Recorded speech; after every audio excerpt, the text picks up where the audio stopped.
Hola, muy buenas tardes, casi noches, si nos estás viendo en directo en esta nueva transmisión de nuestras conversaciones cívicas en el Instituto Universitario de Investigación Ortega y Gasset de España en México. O buenos días o noches, o lo que sea, si nos estás viendo en forma diferida desde donde quiera que estés. Qué maravilla saludarte de nuevo, volver a entrar en contacto contigo. Sigamos construyendo ciudadanía desde la academia y desde este instituto universitario. Como todas y todos ustedes saben, quienes nos han hecho el favor de acompañarnos ya, esta es nuestra octava emisión, si no me equivoco, Diana Gamboa me corregirá, nuestra comandante en jefe aquí de producción. Pero bueno, ya estamos acercándonos al primer decálogo de conversatorios. Gracias, en verdad. Quienes ya nos han acompañado, que son varios de ustedes en otras emisiones, saben que esta iniciativa del instituto consiste en una acción de extensión universitaria, suele denominarse, que es esta intención de la universidad, de este instituto universitario, de compartir con públicos externos, también internos, evidentemente, alumnos, profesores, investigadores, investigadoras, el desarrollo de actividades académicas y científicas de gran impacto que permiten leer, entender mejor, discutir y sobre todo incidir sobre los acontecimientos de nuestro país, de nuestra región e incluso del mundo, porque de esa dimensión es el alcance de la obra científica y académica que discutimos, conocemos aquí, así como también de experiencias de incidencia que están generando acciones de construcción de ciudadanía, tanto en México como en otros países. Hemos hablado ya, por ejemplo, respecto al presupuesto participativo, la consulta popular.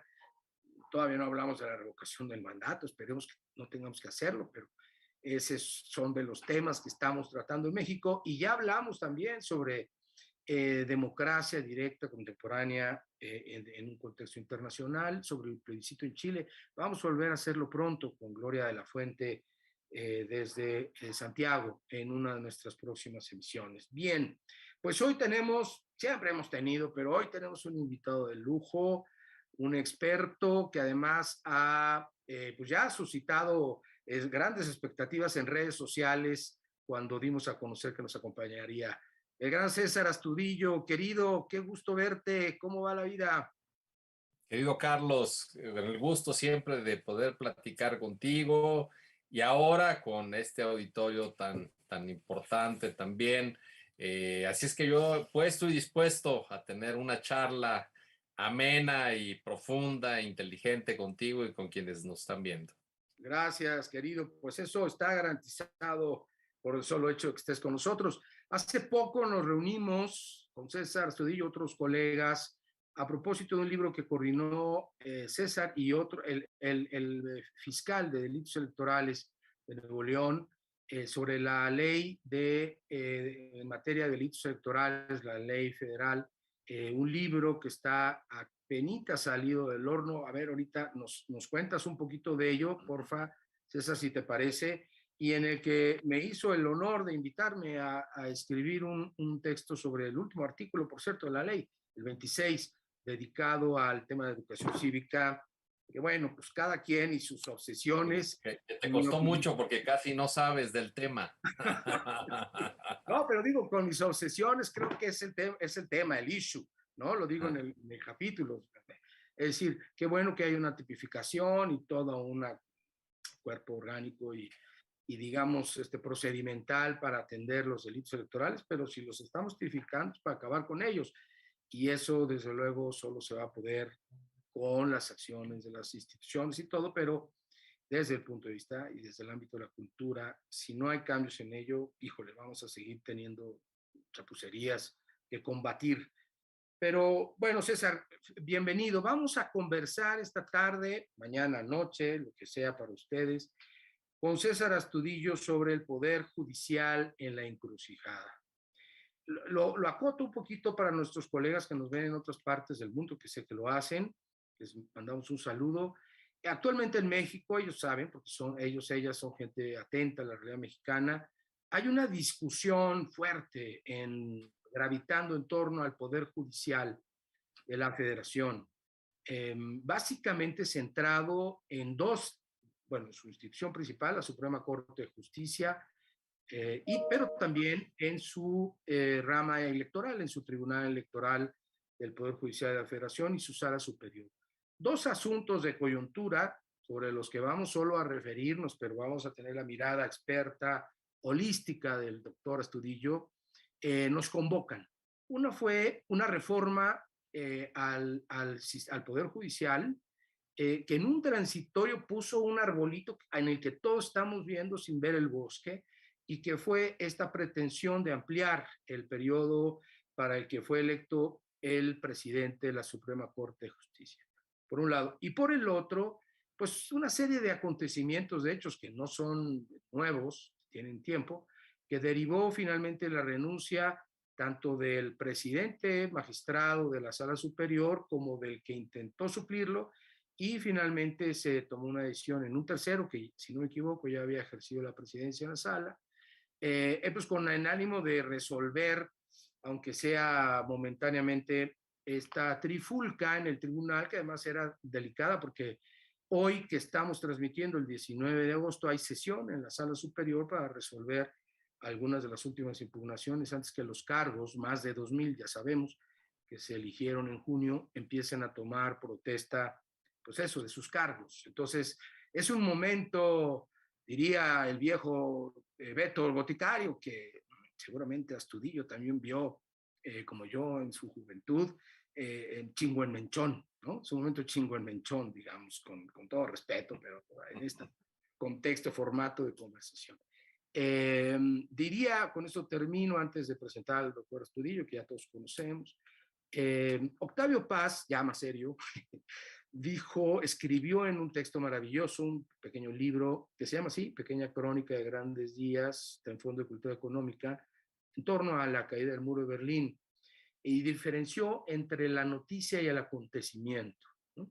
La noticia es algo que aparece, o la observamos aparentemente de manera, pues digamos, subrepticia, no se sabe exactamente de dónde viene, y el acontecimiento, en cambio, es algo que ubica esa noticia en un proceso, ¿no? Teda Skopol hablaba de las revoluciones políticas como aquellas que se ven, se oyen, se perciben con los sentidos, se tocan, y de las revoluciones sociales que van silenciosas generando cambios. Pareciera que estos dos pequeñas puntas de iceberg en la Suprema Corte y en la Sala Superior del Tribunal pudiesen estar hablando de procesos más complejos, más densos, sobre lo que vamos a conversar con César Astudillo. Bien, ya lo conoce todo el mundo, pues, sin embargo, déjenme hacer la presentación a la que estoy obligado y que con mucho gusto además hago. César es doctor en Derecho Constitucional con mención europea por la Universidad Complutense de Madrid, con una tesis doctoral que recibió el premio extraordinario. Cuenta con maestría por la propia universidad, especialidad en Derecho Constitucional y Ciencia Política por el Centro de Estudios Políticos y Constitucionales de Madrid, y es licenciado en Derecho por nuestra querida, por la Universidad Autónoma de Chiapas, por la Universidad Autónoma de Chiapas. Realizó estancias, sí, bueno, es profesor de nuestra querida Universidad Nacional Autónoma de México, también es querida nuestra Universidad Autónoma de Chiapas, en esta sede de San Cristóbal además, ¿verdad? Es la única sede donde se imparte derecho en la Autónoma de Chiapas, y está en esa ciudad mágica, magnífica y extraordinaria que es San Cristóbal, en efecto. Así es, donde he tenido el honor de compartir contigo algunas reflexiones también académicas. César realizó estancias de investigación en la Universidad de Bolonia, Italia, en el Tribunal Constitucional de España y en el Max Planck Institute de Alemania. Es investigador titular del Instituto de Investigaciones Jurídicas de la UNAM, y en el Sistema Nacional de Investigadores es investigador nacional con nivel 2. Se desempeña como profesor de la Facultad de Derecho en la UNAM. Por cierto, fuiste maestro de mi sobrino Emilio Pérez, que quedó fascinado con tu materia. Y lo saludamos a Emilio, que nos va a estar viendo desde Mérida, ahorita en medio del huracán y todo, si es que ya regresó la luz, no había luz en su zona donde vive en Mérida. en la Facultad de Derecho, donde enseña las materias de Derechos Humanos, Derecho Constitucional, Teoría de la Constitución y Derecho Electoral. Además, ha sido catedrático en el posgrado de la misma universidad y profesor de maestría y doctorado en diversas universidades del país.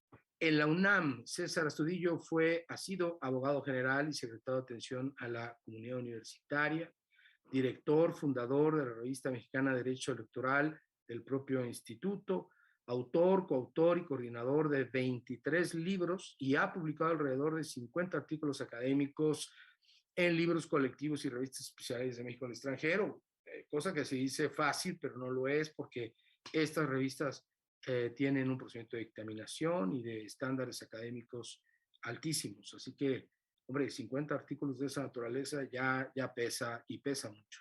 Entre sus libros más recientes están Estudios Electorales, Estatus, Organización y Funcionamiento del Tribunal Electoral del Poder Judicial de la Federación. Me detengo en este porque sobre este quisiera que nos platicaras brevemente. Estatus, organización y funcionamiento del Tribunal Electoral del Poder Judicial de la Federación, solo precisamente el tema que nos convoca, coordinado ni más ni menos con Jesús Orozco, quien fue también magistrado de la Sala Superior y un abogado electoral del mayor prestigio y reconocimiento en México.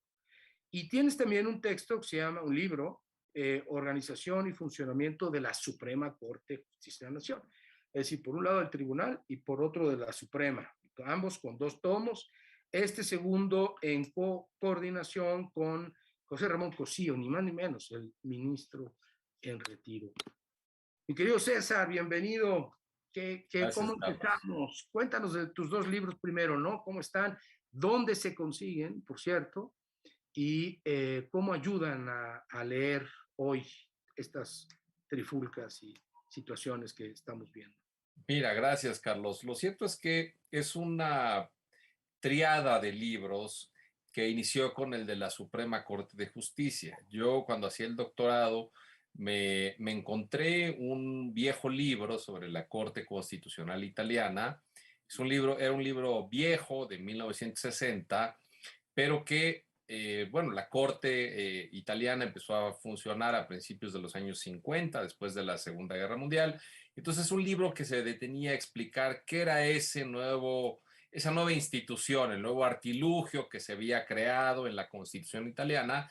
Y entonces se metía a hacer una descripción orgánica de competencias, de estructura interna, de funcionamiento, porque de lo que se trataba era de dar a conocer esa institución.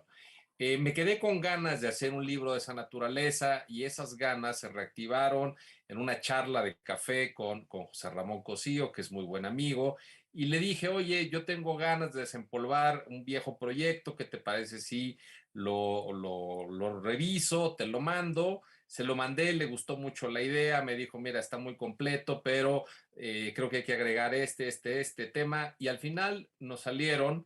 Desde esta perspectiva de organización y funcionamiento, nos salieron 113 temas de la Suprema Corte. Temas, algunos sobre los que ya se ha escrito bastante, pero en su mayoría temas sobre los que no se ha escrito, ¿no? Por ejemplo, cómo se integran las ponencias de los ministros, de qué tamaño son esas ponencias, cómo se seleccionan a los integrantes de esas ponencias. Acuérdate, hay secretarios de estudio y cuenta. En la Corte hay secretarios que ayudan a los ministros en temas del Pleno, ¿sí? Que son los asuntos más relevantes, en tema de la sala a la que pertenezcan, en temas administrativos, etcétera, etcétera, etcétera. Entonces, todo eso nos dimos a la tarea de advertirlo, y a partir de ahí hicimos una invitación que fue muy amplia, y también a expertos, conocedores y a muchos que habían vivido allá adentro, porque hay temas en los que de verdad nadie había escrito.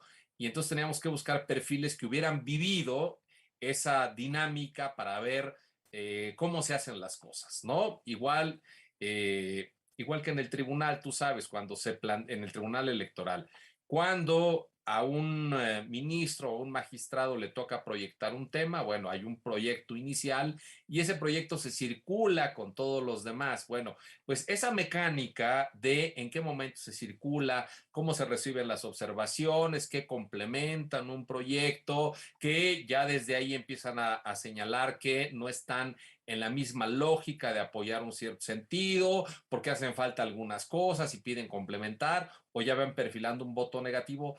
De todo eso se ha escrito muy poco y eso, entre muchas otras cosas, están ahí en el libro. Bueno, sale este libro, que fue el original. Yo ni siquiera tenía planteado hacerme uno del Tribunal Electoral, pero cuando salió quedó tan bonito. Por aquí lo tengo, creo que es este, no sé si se alcanza a ver. Lo voy a tomar aquí para mostrarlo. Sí, sí, tómalo, por Porque favor. además está, déjenme decirles que está pesado, porque miren, aquí se ven, son los dos volúmenes, ¿no? Son 1500 páginas, ni más ni menos, 1500 páginas. Aquí está, otra vez, le hicieron una cajita muy bonita. Cuando sale este volumen, realmente digo, bueno, pues es que no hay algo así sobre el Tribunal Electoral y es otra gran institución del Estado mexicano que además está cerca de cumplir pues 21 años, 25 años de funcionamiento después de la reforma de 1996 que vinculó al tribunal al Poder Judicial de la Federación. Y entonces ya con en donde además participó Jesús Orozco, hay un apartado en donde se describen las mecánicas de designación de funcionarios que hace la Corte. Y recordemos que la Corte realiza las ternas para los magistrados electorales en sus dos niveles, en sala superior y en salas regionales y especializadas. Bueno, pues para uno de estos temas le pedimos a Jesús Orozco el de cómo se hace la mecánica en la Corte para proyectar las ternas de sala superior y él ya conocía este texto, entonces después le dije, Jesús, hagamos algo similar sobre el Tribunal Electoral, que tú conoces bien, e igual, nos dimos a la tarea de revisar el índice, son índices cercanos realmente para describir estas mecánicas, igual, invitamos a quienes hubieran pasado por ahí, hay quienes pasaron casi todos los que escriben en el Tribunal Electoral, un 90-95%, trabajaron al interior del tribunal, entonces conocen esas dinámicas y así fue como salió el segundo. Y ya para rematar, y es el último que me llegó, hice algo similar con don Sergio García Ramírez, que es este, y lo tengo aquí porque lo estoy usando, es sobre la Corte Interamericana de Derechos Humanos, ¿no? Este es un volumen, pero también está voluminoso porque son 1200, ahorita te digo, 1200, ahí, ¿dónde está? 1158 páginas, ¿no? Es la misma lógica, entonces son tres textos que salieron de 2020, entre 2020 y 2021, de los cuales estoy muy contento, y así es que surgió toda esta idea que hoy ya con esta triada cierro, al menos en esta lógica de Suprema Corte, Corte Interamericana y Tribunal Electoral, ¿no? Oh, bueno, qué maravilla, felicidades por lo demás. Vi un Twitter que retuiteé donde precisamente nos compartías estas obras.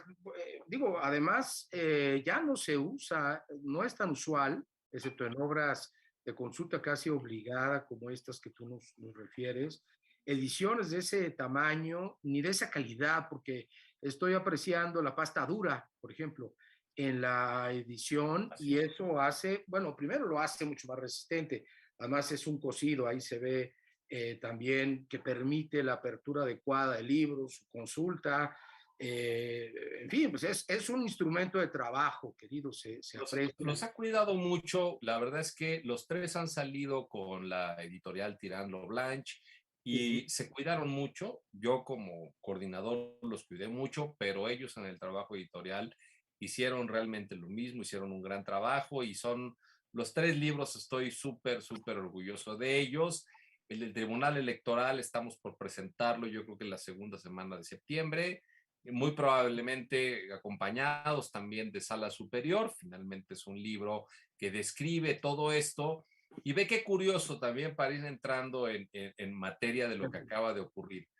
Ahora que se dio este tema de las dos presidencias, el libro fue muy útil porque de verdad que describe muchas cosas que te ayudan a entender. Por ejemplo, en el libro describe, tanto en el de la Corte, la Suprema Corte, como el del Tribunal, cómo cuál es la mecánica de nombramiento del presidente, que son mecánicas similares. El pleno de los dos órganos son los que lo eligen. Pero no solamente quisimos que se describieran las normas, que ahí están, sino que a otro ministro le pedimos, o a otro magistrado, que explicara las dinámicas, es decir, cómo aquel que quiere ser presidente empieza a platicar con sus pares, a decir, oigan, pues yo quiero que me apoyen para esto, para esto. Eso no estaba escrito en ningún lado y afortunadamente hay 2 capítulos sobre eso. Y después está el capítulo que ahora lo vimos en funcionamiento, el magistrado decano, que fue la decana, Janine fue la que convoca a esta sesión para quitar a Vargas. Digamos, las sesiones públicas, las sesiones privadas, las votaciones, todo eso, mayorías para votar asuntos, todo eso está descrito en el libro y de alguna manera ahorita nos ayudan a entender, pero el capítulo que sí falta, porque eso no está regulado, es cómo se remueve a un presidente. Eso sí no lo teníamos en el radar, probablemente si hacemos una segunda edición, porque eso no está regulado, ¿no? Aquí te llevan, hay varios puntos que, repito, te llevan a la decisión que se tomó, pero no hay un capítulo que te diga por qué eso no existe. Entonces, bueno, es un libro que ahorita yo también me fui a consultar algunos puntos ahora que me estuvieron haciendo entrevistas. Y bueno, ahí están los libros que reflejan, pues que tenemos a 2 instituciones ahí para entenderlas en sus dinámicas internas. Oye, a ver, la primera pregunta. Estos libros los conseguimos en la página de Tirant, ¿no? Me imagino. Sí, Tirant, que es Tirant México, con ponerle en el buscador ahí mi apellido, yo regularmente publicado con Tirant, ahí se despliegan, o también los tengo referidos y llegan directo desde mi página, que es www.cesarastudillo.mx. Ahí están los libros y ahí están referenciados los libros, digamos, los vínculos que los llevan directo a donde están. Pues gracias, porque creo que a más de uno y a una les va a interesar ir a por ellos, porque pues, es un tema del momento, pero visto desde una perspectiva académica que lo explica. Dices, falta el capítulo de cómo se remueve. Yo diría, citando, refiriendo al clásico, y sin embargo se mueve. O sea, quiero preguntarte sobre eso y luego nos vamos a la corte, que debería ser al revés, pero digamos. A ver, porque entiendo que parte de los conflictos fue, o por lo menos de lo que yo leí, escuché, de los argumentos de los magistrados, 5 magistrados que resolvieron este proceso, vamos a llamar ahorita de remoción, tú nos dirás si se puede llamar así o no, por este vacío de la norma, de la normativa, pero en parte de sus argumentos era que José Luis Vargas, calidad de presidente, no estaba respetando justamente lo que está documentado en más de 1000 páginas, bueno, en algunos de los capítulos de más de 1000 páginas de tu libro, sobre la organización y funcionamiento del tribunal, ¿no? Sobre cómo se recibían, se distribuían los proyectos para las ponencias, sobre cómo se convocaba, sobre esta figura que es, yo pienso que muy útil en órganos colegiados, de las sesiones privadas previas a las sesiones públicas, que entre otras cosas nos ahorra horas y horas y horas a los televidentes ¿no? de seguimiento. De todas maneras, los argumentos centrales siempre se exponen, puede haber, ahorita te pido que nos lo expliques, votos particulares, si fuera el caso. Entonces, yo diría 2 cosas concretas. La primera es desde este libro, la experiencia que tú documentas de la organización y funcionamiento del tribunal.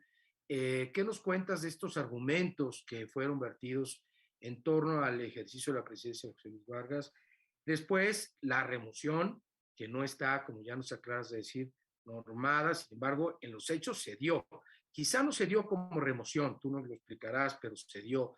Y bueno, básicamente esto para abrir boca. Sí, mira, lo que nosotros vimos cuando se activó la sesión en donde sí hubo un ejercicio de remoción de Vargas como presidente, fue que los magistrados de alguna manera se ve que lo planificaron, se pusieron de acuerdo y cada uno de ellos hizo el acento en vulneraciones que había cometido Vargas desde su papel de presidente. Recordemos que el papel de la presidencia tiene varias funciones. El presidente es el que lleva las sesiones de deliberación donde se resuelven los asuntos, pero además, sí, es el que lleva la administración del tribunal y es el representante institucional del mismo tribunal, ¿no? O sea, tiene potestades o funciones jurisdiccionales en el Pleno, además tiene ponencia propia, es decir, proyecta también asuntos el presidente, tiene funciones administrativas y tiene funciones de representación. Eso está descrito ahí. Bueno, pues cada uno de ellos dijo las vulneraciones que que él había realizado. Algunas de ellas que sí son muy fuertes y que hablan de un manejo totalmente irregular y discrecional. Por ejemplo, cuando llega una impugnación al tribunal, se sigue un turno para ver a quién le corresponde, porque ese turno es aleatorio, es decir, llega un asunto hace 10 minutos, pues se le da a un magistrado, a los 10 minutos llega otro, se le da a otro magistrado dentro del turno que tienen establecido. ¿Para qué? Para que sea completamente aleatorio. Bueno, esta aleatoriedad con él se perdió, porque llegaban los asuntos y no seguía esta aleatoriedad, sino que los mandaba en función de consideraciones o criterios de otra naturaleza.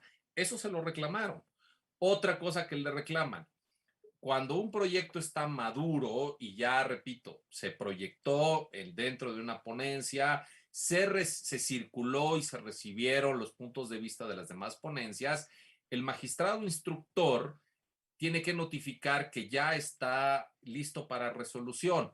Y entonces ahí se proyecta ya su resolución y para eso se tiene que meter en una lista previa que se da a conocer, en donde todos saben que se va a discutir tal asunto en tal día. Bueno, pues esto también ahí mismo cometió muchas irregularidades, porque detenía los asuntos, ¿sí? Para ver en qué momento era mejor que los subiera a la orden para discutirse. Y después se advirtió que buscaba incluso momentos en donde no estuvieran los 7 magistrados para deliberarlo, sino que uno o dos habían salido porque salen a dar conferencias, salen a esto, al otro, y ahí, digamos, listaba los asuntos y eso es totalmente irregular, ¿no? 3, pues el trato que les dispensaba a los otros magistrados. Acuérdate que, entre otras cosas, él quiso quitar las sesiones privadas, yo también estoy de acuerdo, son muy importantes en órganos colegiados, pero él las quitó, pero con el ánimo de después pedir que dado que se habían quitado y que es donde ellos manifiestan cómo van a votar ciertos asuntos para que ya todos estén en el entendido, pues pidió en un acuerdo, en una comunicación formal, que le anticiparan los magistrados la forma en la que iban a votar los asuntos, que eso no se ve en ningún órgano colegiado. Y así sucesivamente, ¿no? Otro tema es la administración del tribunal se lleva mediante una comisión de administración donde funcionan 2 magistrados de sala superior y funcionan 3 consejeros de la judicatura. Bueno, hubo una sesión en donde existieron notables desacuerdos y refieren que Vargas se mostró muy autoritario en ese contexto, ¿no? Ya la gota que derramó el vaso fue cuando los asuntos digamos, en donde había una tensión clara entre los dos grupos en el pleno al momento de discutirse, salían por una determinada votación muy cerrada, pero después que de él depende la comunicación social del tribunal, mandaba un comunicado refiriendo que se había votado algo en cierto sentido que no era lo que correspondía a lo que realmente se había votado. Una serie de irregularidades y la gota que derrama el vaso una semana previa fue cuando les dice a los demás magistrados en una sesión de pleno que votaban en manada, ¿no? Ah, sí. Y en donde todos empiezan a decir que, bueno, que no votan en manada. Entonces, esto se lo van refiriendo y toman una votación en donde lo remueven del cargo, Carlos. Sí, lo remueven del cargo como un primer punto del orden del día, y el segundo es al removerlo, pues no hay tribunal, entonces día nombran a un nuevo magistrado, se ve que previamente ya se habían puesto de acuerdo porque hubo un solo candidato que fue Reyes y lo votan unánimemente los 5. Después sale Vargas y dice, no, yo sigo siendo el presidente. Entonces, ese día de hace ya 2 semanas, creo, nos fuimos a dormir con 2 presidentes del Tribunal Electoral, lo cual nunca había ocurrido. ¿Qué fue lo que hizo, además que entrara el presidente de la Corte? El presidente de la Corte ya traía también toda una bola de nieve a la que él estaba poniendo atención, que fue toda la primera parte de tu introducción. La reforma judicial tiene muchos puntos positivos, tiene algunos preocupantes, otros que sí pueden catalogarse como negativos, pero digamos, toda la bondad de una reforma integral, como no se veía hace 25 años, cuando fue la otra gran reforma que entró en vigor en 1995, se perdió por el bendito transitorio que ampliaba su mandato como presidente de la Suprema Corte de Justicia y al mismo tiempo como presidente del Consejo de la Judicatura, y también le ampliaba el mismo mandato a los consejeros de la Judicatura. Estoy totalmente de acuerdo contigo cuando dices, bueno, el bosque se dejó de ver, ¿no? Es decir, y dejamos de analizar las bondades de una reforma, sus inconvenientes y todo, porque vimos el árbol podrido de la ampliación del mandato. Porque es muy claro, a nosotros los abogados, desde primer semestre de la carrera nos explican el principio de supremacía constitucional, en donde ninguna ley secundaria ni norma de inferior jerarquía puede contravenir un mandato constitucional, y aquí claramente la Constitución dice que el presidente de la Corte dura 4 años, sin excepción. Y entonces que una ley venga a decir, bueno, pues sí, 4, pero 2 más, porque es muy bueno y se le necesita, eso es notoriamente inconstitucional. Estábamos en ese momento en donde Saldívar estaba tratando de arreglar ese tema, que estaba muy presente también en la opinión pública cuando sale lo del tribunal. Entonces él vio la necesidad de desconectarlo también rápidamente. Pero, ¿cómo lo hizo? Eso es algo que todavía no se ha visto bien. Haber avalado que en una reunión de los magistrados mayoritarios remuevan al presidente y nombren a otro presidente, hubiera generado un precedente, pues, que después iba a ser difícil de quitar, porque también para la Corte lo que está regulado es como, entonces haber admitido que al presidente, a ver, ¿se me escuchó bien? Porque aquí sí se me está escuchando bien, me salió un anuncio de que tengo una... medio robotizaste, pero creo que la idea bueno, se escuchó, se alcanzó sí, a... bueno, digo, haber admitido que es válido un procedimiento de remoción hecho por la mayoría de los magistrados sin estar regulado, iba a generar un precedente difícil de quitar, y seguramente Saldívar dijo, bueno, es que si yo dejo pasar esto, igual mañana convocan a una reunión similar aquí en la Corte y también a mí me remueven, ¿no? Si se trata de la mayoría. Entonces lo que hizo fue decir, no, esto no se va a admitir, y por eso convocó a Vargas y le dijo, pues lo mejor es presentar tu renuncia, y también culminó a que Reyes presentara la suya y que la transición fuera a través de una presidencia transitoria en Felipe Fuentes, que ciertamente era el presidente previo a José Luis Vargas, que va a durar de aquí a final de mes, ¿no? En lo que pasan las impugnaciones. Ese rato estaban en sesión, resolviendo asuntos muy importantes, y a principios de septiembre la lógica es que vuelvan a convocar a una sesión en donde ya participen los 7 y ahí sí nombren a un nuevo presidente. Todo esto es lo que ha pasado, y ha tenido que intervenir Saldívar justamente porque de lo que se trata es de que él necesita desconectar todas estas tensiones que están en la Corte, en el Consejo de la Judicatura y en el Tribunal Electoral. Curiosamente, los tres órganos cúpula del Poder Judicial de la Federación. ¿Para qué? Para poderse centrar en la implementación de la reforma judicial, que ahora no se ha podido justo por estas tensiones causadas por estos problemas. Bueno, muy bien, muchos puntos sobre muchas síes. Déjame ir a tratar de tratar algunos temas sobre esto que has comentado. Me interesa particularmente esto del bosque, ¿no? Y la implementación de la reforma.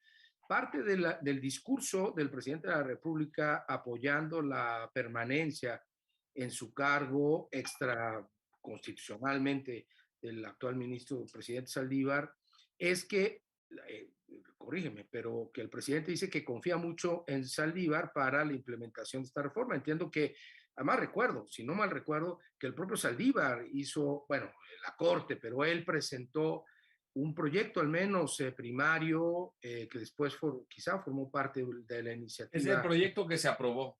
Bueno. Literalmente, él presentó un proyecto que se llamó la reforma judicial desde y para el Poder Judicial. O sea, diciendo, lo hicimos nosotros, el presidente la recogió tal cual, íntegramente se mandó, y de ahí salió el transitorio, y por eso Saldívar salió a decir, oiga, nosotros no mandamos eso con el transitorio. Eso fue una inventiva del Congreso, pero mayoritariamente la reforma que se aprobó es la que presentó Saldívar.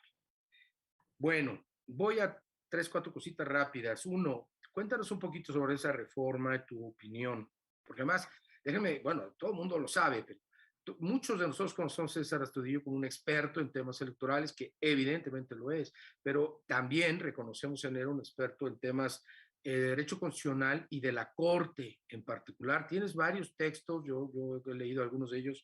Además, bueno, la verdad es que este libro de 1000 y tantas páginas no lo he leído, pero conozco parte de tu obra sobre el tema, sobre la Corte, sobre, en fin, las posibilidades de mejora, una idea crítica, constructiva. Entonces, cuéntanos un poquito sobre la reforma, tu opinión. Uno, dos, bueno, primero, gracias a Mario Cortázar, a Virginia Illescas, a Roberta Iu y a Ulises Murillo, que además te mando saludos desde Querétaro. Todos están por lo pronto mandando saludos. Vamos a esperar, ojalá haya preguntas, ¿por qué no? Alguna opinión adversa, distinta claro, a la que nos está planteando ahora el doctor Astudillo.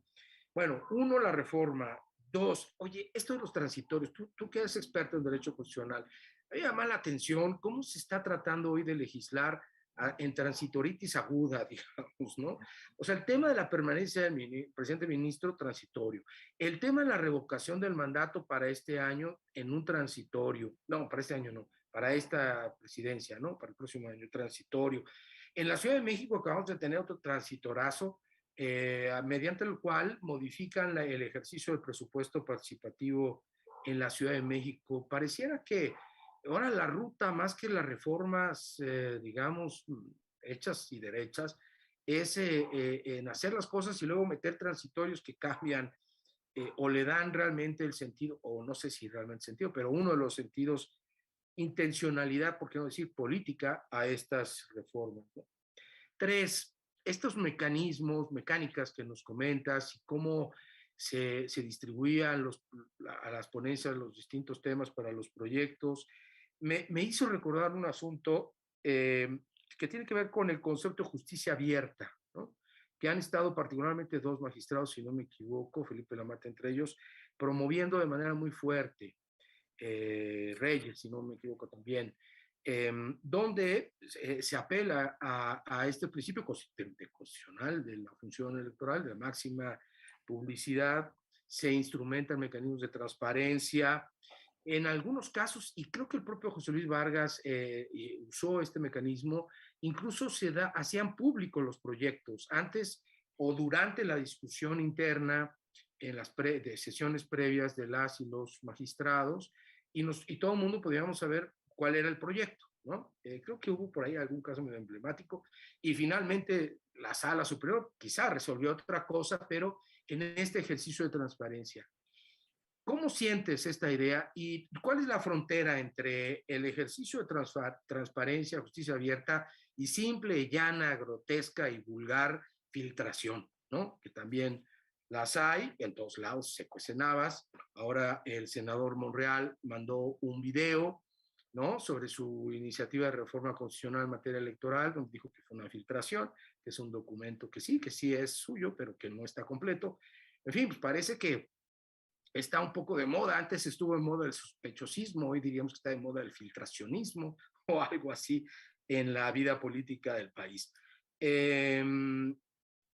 Luego, esta idea que los pares elijan entre sí a su presidente, presidenta, ocurre en el sistema judicial, no ocurre en el sistema administrativo. Los presidentes de los institutos electorales son designados al tiempo que sus pares en su condición de presidentes, presidentas de los consejos generales. Un poco tu opinión sobre qué tanto ayuda, viendo, como has visto tú de manera experta, los mecanismos y la organización de estos órganos colegiados, son todos, el IFAI, creo que el IFAI también se eligen entre ellos, ¿no? Sí. ¿Hasta dónde genera incentivos medio perversos a esto que acabamos de ver? Sin duda justificado, ¿no? Pero a pelotearse y a buscar, digamos, sustituir a quien ostenta el cargo, hasta dónde le da vitalidad. ¿Cuál es tu un poco, no un poco, cuál es tu opinión sobre esto? Y nada más una pregunta, ¿tampoco existe entonces un mecanismo concreto para la remoción de la presidencia en la Suprema Corte, ¿no? Igual que en la Sala Superior? Pues ahí va en la batería de Sí. asuntos, mi querido Hugo. A ver, empezamos. Uno, la reforma. La reforma busca, uno, darle todavía mayor autoridad al órgano cúpula de la organización judicial, que es la Suprema Corte de Justicia. La idea es que a la Corte lleguen asuntos clave, parecido a el esquema de Estados Unidos. En Estados Unidos, al año, la Corte puede elegir, se queda regularmente abajo de 200 casos al año, pero a veces muy abajo, pero son los grandes casos, los que modifican estructuras, los que modifican las leyes, los que modifican comportamientos, esos son. Bueno, aquí a la Corte, yo en uno de los libros que tú refieres, a la Corte están ingresando con datos de 2020, 20,000 asuntos al año. Al año. No, O sea, imagínate 11 ministros, de ¿no? 200 a 20,000. Entonces, de lo que se trata es que lleguen menos asuntos, no que esos asuntos se vayan a la basura, sino que lleguen a las otras instancias judiciales para desasolvar a la Corte y hacer que pueda ver los asuntos más relevantes. Dos, que su autoridad se fortalezca y ahí se cambió todo el sistema de jurisprudencia, porque si es el tribunal mayor, no se requiere, y en eso estoy de acuerdo, que hay un sistema jurisprudencial en donde se requieran 5 asuntos en el mismo sentido para que algo tenga validez, digamos, una fuerza, una validez específica.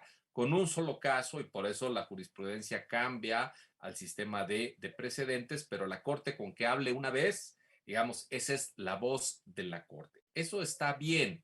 Y justamente para que esto sea posible es necesario reestructurar todas las otras estructuras del Poder Judicial, que el Poder Judicial Federal es muy grandote. Entonces, digamos, hay una reorganización de lo que eran los tribunales unitarios de circuito, que ahora se convierten en tribunales colegiados. Hay una reorganización de los plenos de circuito, que básicamente eran para resolver conflictos de interpretación entre tribunales de un mismo circuito. Ahora pasan a ser plenos regionales con un mayor alcance. Todo eso justamente para hacer que ahí se vayan solventando los asuntos y que a la Corte solo lleguen los verdaderamente trascendentes para todo el sistema jurídico, todo el sistema político, para la democracia, para el sano equilibrio de poderes, etcétera, etcétera. Entonces, eso por un lado. Y por otro lado, la parte más del Consejo de la Judicatura sí tiene que ver con las grandes preocupaciones del presidente de la República. Combate a la corrupción, y en eso Saldívar dijo, aquí vamos a combatir el nepotismo, porque sí, la familia judicial, y hay investigaciones que han dado resultados en donde se ha dicho es que los jueces y magistrados, como no pueden meter a sus propios familiares, lo que hacen es pedirle al magistrado de al lado y decir, oye, tú mete a mi hijo, a mi sobrino, a tal, y yo meto a los tuyos y empiezan una serie de transacciones que han llegado a ver que los jueces tienen a muchos familiares, jueces y magistrados, y también funcionarios menores dentro del Poder Judicial. Entonces, para atacar eso se buscó fortalecer la carrera judicial. Que todos los que entren y formen parte de una carrera judicial, y sabemos que la carrera judicial regula el ingreso vía concurso de oposición y cómo dentro vas escalando, vas subiendo de posiciones, te vas actualizando, te vas capacitando y también pueden haber sanciones por si hay malos comportamientos hasta llegar a la remoción. Bueno, eso está bien, ¿sí? Eso está bien. Y por el otro lado, atacar la corrupción, que también no es genérica, como el presidente le ha dicho, no es que se estén vendiendo las sentencias, sino que sí hay casos probados de corrupción y entonces se trata también de fortalecer las capacidades del Consejo de la Judicatura para efectos de que tenga mayores posibilidades de sancionar a esos negritos en el arroz, vamos a decirlo así, ¿no? Entonces, todo eso está bien dirigido, pero repito, todo esto se quedó de lado su análisis por el bendito transitorio, ¿no? Que nos llamó a toda la atención, pero no es menor visto el poder que hoy va a tener el Consejo de la Judicatura. O sea, esto se hace porque sí, la narrativa que se ha construido ahora alrededor de Saldívar, no sé si se la vaya a poder quitar o no, es que Saldívar es muy cercano al presidente de la República y que de alguna manera Saldívar está haciendo dentro del Poder Judicial, los está tratando de concretar las promesas de campaña del presidente López Obrador. Bueno, eso es por lo primero. El segundo, los transitorios. A ver, los transitorios son necesarios dentro de cualquier ordenamiento jurídico, pero justo hay que entender que los transitorios te dicen cómo transitar de lo que estaba antes a lo que ahora se introdujo. Por eso es que cada vez que hay un cambio, una nueva ley, se dice, bueno, pues para pasar de esto a esto, necesitamos un esquema en tanto se construye lo nuevo. O sea, son necesarios, pero lo cierto es que los transitorios lo que no pueden hacer es también ir en contra de las normas que están establecidas y mucho menos de normas constitucionales. Y su propósito es únicamente establecer los tránsitos. A veces lo hacen bien y a veces lo hacen mal. ¿Por qué? Porque también para hacer transitorios es un ejercicio ya ni siquiera de ingeniería legislativa, es un ejercicio de relojería, es todavía mucho más preciso, pero me parece que ahora estamos un poco carentes de relojeros y de ingenieros y a veces parece ser que, perdóname que lo diga, pero parece ser que apenas llegamos a albañiles que lo hacen como Dios les da a entender, ¿no? Entonces ahí tenemos un problema. Tercer punto, la justicia abierta. A ver, tiene mucho valor la justicia abierta, pero todavía no hemos llegado a un punto en el que todos eh, converjamos en qué se va a entender por justicia abierta. Realmente los sistemas más consolidados del mundo no tienen la justicia abierta, tienen una justicia tradicional que funciona muy adecuadamente bien. Te pongo un caso que yo lo he estudiado para tratar de ver cómo nosotros no funcionamos así y no somos eficaces. Los tribunales constitucionales europeos. Llega un asunto. El asunto va a un juez, a un magistrado, ahí nos llaman ministros, y entonces lo que él hace es convocar a una primera sesión. Explica el caso, una sesión privada, todo es privado. Dice, llegó este caso, ¿no? Están viendo, por ejemplo, imagínate, ¿no? Si el gobernador de la provincia de tal, que fue elegido para 5 años, se le puede extender por un transitorio a 3 años más. Llegó ese asunto. Bueno, la única función del juez es recibir los primeros pareceres de todos, ¿no? Y decir, no, pues cómo es posible que esto no se puede, y él va escribiendo. Entonces, recoge eso y después ya se va y trabaja en su ponencia el asunto una vez que ya escuchó a sus pares. Después trae un proyecto ya elaborado y empiezan tantas reuniones privadas como sean necesarias en donde él expone el proyecto, se empieza a discutir y hasta son tantas discusiones hasta que llegan a un acuerdo mayoritario. Y en ese momento listan el asunto para salir y ya salen con, como tú ese rato dijiste, los puntos esenciales. Es decir, a ver, aquí se impugnó esto y el acuerdo mayoritario de este tribunal es que esto es inconstitucional por 1, 2, 3 y 4. Listo, se vota y se pasa al siguiente asunto. Aquí lo hacemos tan al revés que por eso es que están llenos de votos particulares las sentencias, porque esos acercamientos previos, esas construcciones previas no están. Entonces yo sí le otorgo valor a ese trabajo previo, pero el problema es que aquí a esto le hemos echado gotas de veneno. Todo lo que es privado parecería que es, que es negativo, que ahí es donde se ponen de acuerdo, que ahí es donde funciona la mafia del poder y todo esto, que ahí es donde está la corrupción, que ahí es donde hay transacciones negativas, todo eso cuando realmente esto tiene un valor. Lo que sí estoy de acuerdo de la justicia abierta es que tratan o están tratando de extirpar algo que sí está muy presente en la corte. Cuando llega un asunto a la corte, inmediatamente los abogados litigantes piden algo que se llama el alegato de oreja. Ven, quieren buscar al ministro y eso se da en muchos órganos colegiados, ¿no? Y entonces muchas veces se da en la corte, se da en el tribunal electoral, se da yo creo que hasta en el INE y yo creo que hasta en los soples. Es decir, llega un asunto y entonces, pues una cita y a veces pues es en la oficina, a veces es solo uno con, digamos, el titular, sea magistrado, sea consejero, con el abogado, a veces pide que vengan alguien más, pero a veces se ha dado que esta práctica está negativa y dicen, bueno, pero ¿por qué no me invitas a comer a un buen restaurante, verdad? Si me vas a tratar ahí de convencer, pues invítame y pido el vino caro y pido la comida y todo eso. Entonces, estas prácticas negativas sí han buscado quitarse con la justicia abierta porque ahora vemos que al menos en sala superior y también en salas regionales dicen, bueno, vamos a tener una audiencia de alegatos que son públicas, ¿no? Están los magistrados, están sus equipos y están los abogados defensores y eso está bien para erradicar esa práctica. Pero lo cierto es que todavía no hemos llegado a un acuerdo. ¿Qué debe ser algo público y qué debe ser algo privado para efecto de una mayor eficacia en los resolutivos de estos órganos que son colegiados? Bueno, y finalmente el tema de los presidentes. Mira, es bien interesante.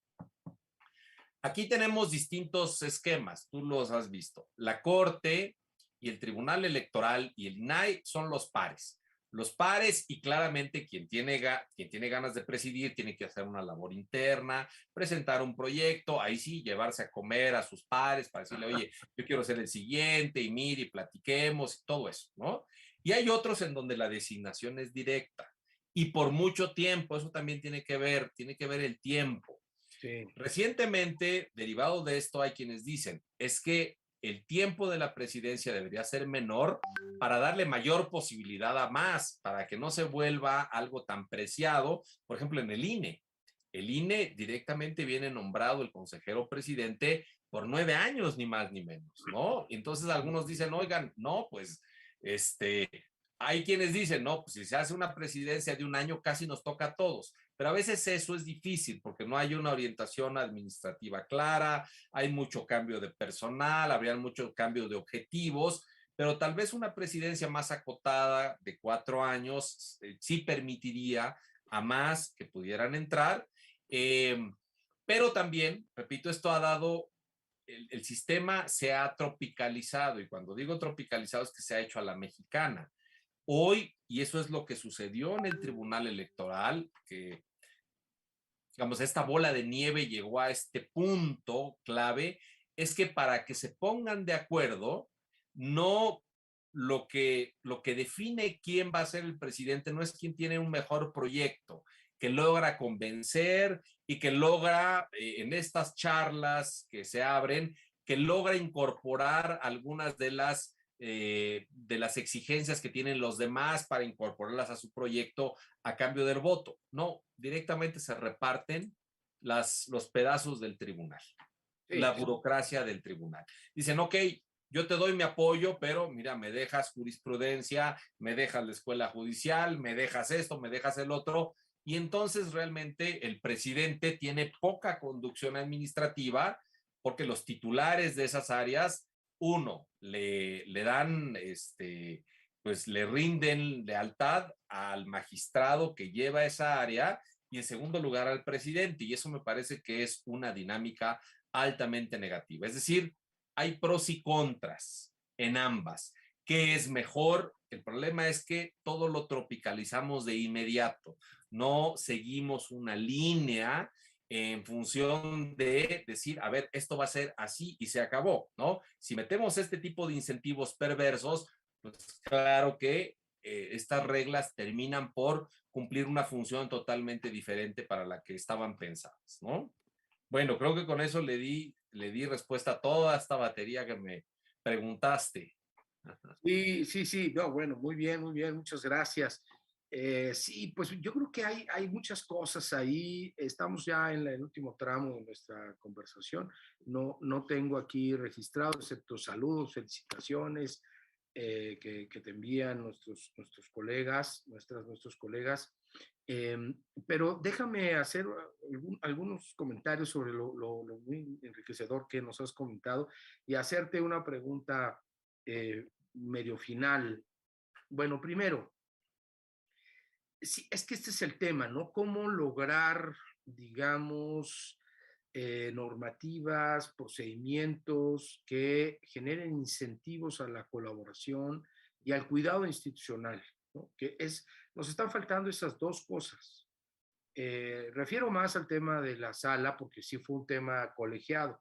En el tema de la Corte, no. En el tema de la Corte estuvo focalizado en la figura del presidente, pero el ministro presidente ya se pronunció en torno a ello. Te voy a preguntar al final, lo voy adelantando, sobre, bueno, ¿y qué es lo que viene ahora en la Corte en la sala superior, desde luego? Pero en la sala superior sí fue un problema pues de merequetengue, ¿no? Nada más pura, simple y llana expresión del término. O sea, sí fue un asunto que se complicó entre varias personas.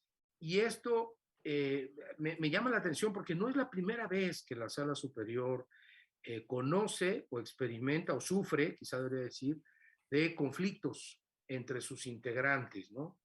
Ningún órgano colegiado mexicano, bueno, quizá haya por ahí uno excepcional, se priva de ello. El Consejo General del IFE y luego del INE, pues también ha vivido incluso estas agrupaciones donde incluso a lo mejor la figura de la presidencia queda medio aislada frente a otras figuras y es pues un juego dinámico, ¿no? No son coaliciones estáticas, se van moviendo, 4 a favor, y luego son 5, y luego son 3, dependiendo de los temas. El INAI, bueno, también ha trascendido problemas serios entre sus integrantes. Parece que ahí tenemos un issue, digamos, ¿no? Pero ¿cómo logramos que estas cosas van a ocurrir o han ocurrido, eventualmente seguirán ocurriendo? ¿Cómo generamos incentivos institucionales para que ello, no es que no ocurran, se canalicen? Porque al final de cuentas, vamos, o sea, todos recordamos, incluso cuando hacíamos equipos de trabajo en la universidad, pues ay, al final había 2 o 3 que teníamos más coincidencias y siempre había alguien que se ofrecía a pasar en máquina el trabajo, o sacar las fotocopias y encargolarlo a cambio de no hacer nada más, ¿no? Eso, digamos, más o menos ocurre. Y en los órganos colegiados, sobre todo estos que tienen competencias tan delicadas, asuntos tan serios que resolver, pues poco a poco también se van generando afinidades. Gente que a lo mejor no se conocía antes, o no se conocía, pero no había trabajado antes, pues empiezan a encontrar pues coincidencias en acercamientos a temas de manera recurrente porque comparten, digamos, una cierta perspectiva. Eso es, digamos, natural y que se vayan conformando grupos también, pero de ahí a que, digamos, generen crisis institucionales, pues hay un camino. Y un tema, desde luego, es este de la presidencia. Eh, ¿Qué será mejor? Hijo, quién sabe. Pero lo cierto es que, por un lado, las presidencias yo estoy de acuerdo contigo, tampoco tan largas, porque digamos que ha sido una especie de asfixia, ¿no? A la dinámica interna. Pero las presidencias dadas de manera heterónoma, fuera del órgano colegiado, ayudan a dar cierta estabilidad, ¿no? Nadie va a estar pensando en meterle el pie al otro o algo así, uno. Y sin embargo, dos, sí, cierto, no permiten este rejuego, digamos, que en un órgano colegiado puede ser muy importante. La tentación de distribuirse áreas administrativas, pues ojalá esta reforma ayude a generar incentivos o a poner diques para que ello no ocurra. Le hace mucho daño, ¿no? A las instituciones, que se repartan entre magistrados, ministros o consejeras, consejeros, posiciones administrativas, eh, digamos, sin cuidado a la institucionalidad. Yo creo que hasta cierto punto es normal que el magistrado que lleva los temas, no sé, de capacitación, los temas internacionales, X, pues pida o proponga a alguien de su confianza con quien trabajar en el área ejecutiva o la rama ejecutiva, como las y los consejeros. Pero de ahí a que sea un repartidero de posiciones, pues me parece desde luego una pésima noticia. César Astudillo, entonces, A ver, Hugo Badis, ah, ¿hacia dónde vamos, querido? mira, yo estoy, además como abogado y como especialista también, que me ha tocado revisar diseños institucionales, creo que los diseños importan para que sobre los diseños se pongan los incentivos. ¿Mm? Hay incentivos bien orientados que cumplen con su función, hay incentivos que originalmente lo estaban, pero que después se llevan por otras rutas y terminan generando los efectos contrarios. Un ejemplo de esto es el régimen sancionador electoral, ¿no? La idea fue, no vamos a permitir que no haya un respeto por la ley y todo aquel que comete infracciones sobre la ley electoral va a ser sancionado. Bueno, la idea era decir, a ver, todos respeten las normas, pero cuando vemos que el sistema sancionador está vinculado con sanciones económicas que además se vinculan con el financiamiento público, pues ahí está el incentivo negativo y perverso, porque dicen, pues yo si incumplo con mis obligaciones, con mis prohibiciones en materia de, por ejemplo, acceso a la radio y la televisión, me van a sancionar, pero voy a pagar con el dinero público y me va a redituar más políticamente, pues es que ahí vemos el tema de los influencers del verde y todo esto. Es decir, ahí el diseño que originalmente buscaba algo, rápidamente encontraron, porque no estaba bien hecho, se encontró el esquema para subvertirlo y para llegar a donde estamos. Pero no es solamente una cuestión, Carlos, así lo veo, de diseños e incentivos. Es una cuestión también, porque por un lado están las instituciones y las mecánicas, pero esas instituciones y esas dinámicas las llevan personas. Y Claro. si no ponemos de acuerdo, si no ponemos el acento en las personas, que es el acento en los perfiles, pues ya está. Es decir, podemos tener un coche estacionado y ponemos distintas personas a conducirlos con distintas pericias y nos vamos a dar cuenta que tal vez en uno nos chocamos en la esquina y que otro tiene todos los cuidados y que otro tiene todos los cuidados y que conduce muy rápido, ¿no? Y vamos todos espantados, pero no nos pasa nada porque decimos, mira, este es bueno porque dentro de todo va muy rápido y va con todas las precauciones. Bueno, pues es lo mismo en las instituciones. Me parece que hay que voltear a ver los perfiles y entre los perfiles van las actitudes, porque lo que pasó ahorita en sala superior es un tema de actitudes, ¿no? Es un tema de actitudes en donde no es posible que se llegue a ese nivel de descomposición, a ese nivel, digamos, de confrontación que además lo hicieron público con todo el ánimo de mostrar sus diferencias, mostrar que habían puntos en donde habían nudos irreconciliables. Entonces, bueno, pues eso mismo, es decir, creo que al final es un tema de diseños, es un tema de incentivos, es un tema de perfiles y es un tema de talante y responsabilidad pública, que eso falta mucho en nuestro país. Entonces, yo lo veo por ahí. Y bueno, pues me preguntabas, no sé si quieres que yo ya vaya a qué va a suceder, lo de la corte. Sí, sí. Y lo del tribunal, bueno, lo del tribunal ese rato ya lo dije, ahorita están resolviendo temas muy importantes y la primera semana de septiembre va a haber una nueva convocatoria para elegir a un nuevo presidente. Ahí que vamos a ver, probablemente el presidente actual vuelva a mantener la posibilidad de que ahora los 7, bueno, él también vote para su permanencia. Pueden buscar a alguien que ya fue. Yanín también tuvo una presidencia truncada. Puede ser que regrese Yanín o puede ser que regrese alguien de los magistrados a los que todavía les queda un plazo de designación hasta el 20, hasta el 20, fueron 9 años, pues hasta el 25.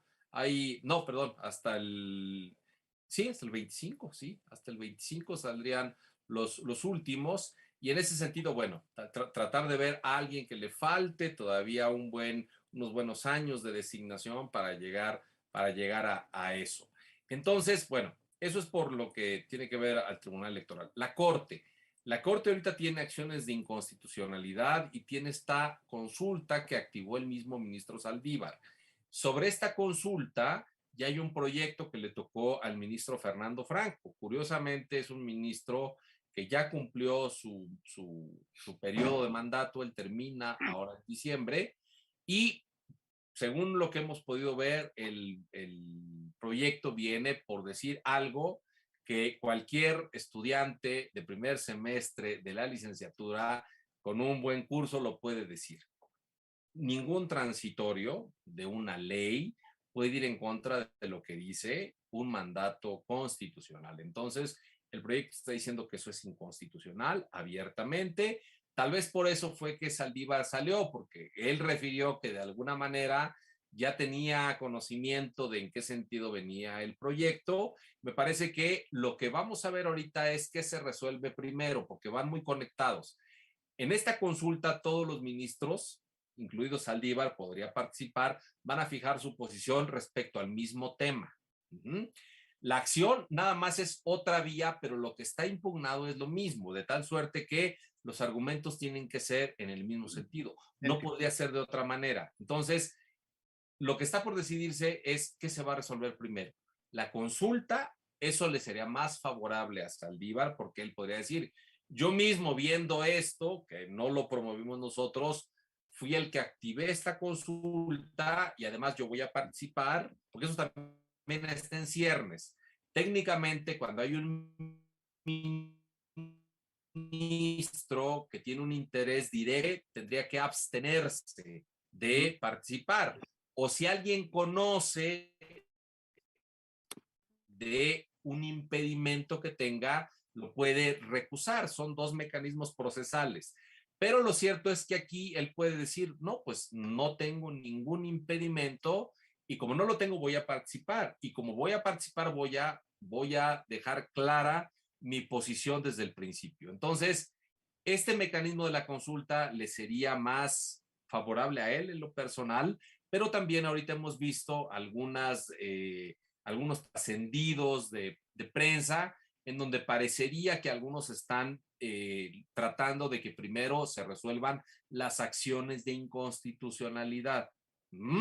Entonces, bueno, eso es lo que va a pasar, que de todas maneras se tienen que resolver ambas vías, pero cuál se resuelva primero y cuándo se resuelva es lo que hay que ver. Esto de la consulta, ya hay un proyecto ahí, los de las acciones todavía no nos han dicho, pero seguramente también ya van muy avanzados porque no hay que romperse la cabeza con un proyecto de 400 páginas.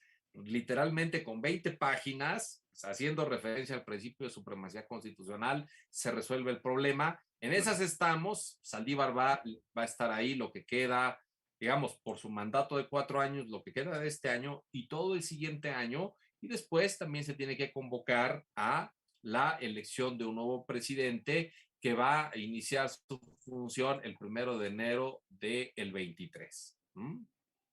Eso sí es Bueno, todo. pues menuda cátedra, querido, y se supone que es solo una conversación, nos has dado una cátedra maravillosa, en verdad, muchas Ah, gracias. Lo que maravilloso. es una lástima es que, bueno, es una lástima, es la intención, que estos conversatorios sean breves, sean ágiles.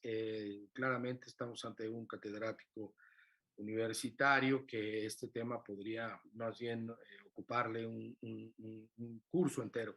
Gracias, César, querido, como Ah, siempre, ni lo digas, Carlos. Con mi inmenso gusto. admiración y reconocimiento.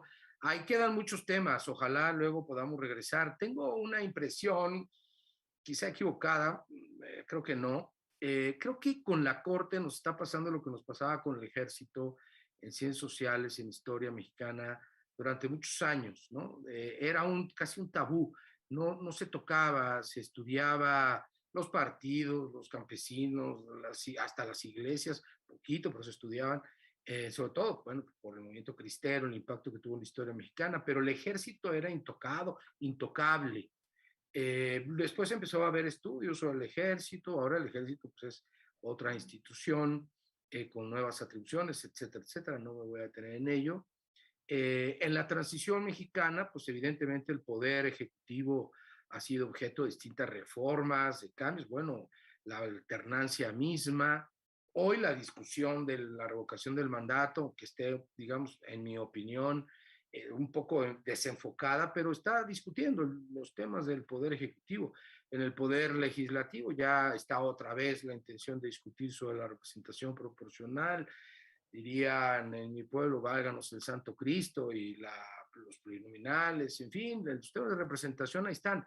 Pero los temas de la Corte, el otro tercer gran poder del Estado mexicano, del Estado contemporáneo, ahora sí que los temas de Palacio se discuten en Palacio, ¿no? La Corte ha sido un tema al que no hemos entrado y no lo conocemos precisamente por ese hermetismo que podría ser que esta reforma judicial o al Poder Judicial empezara a poner en otra dimensión. Y yo sé que estamos conversando con un experto en esto, en electoral también, pero en esto en particular, en derechos humanos.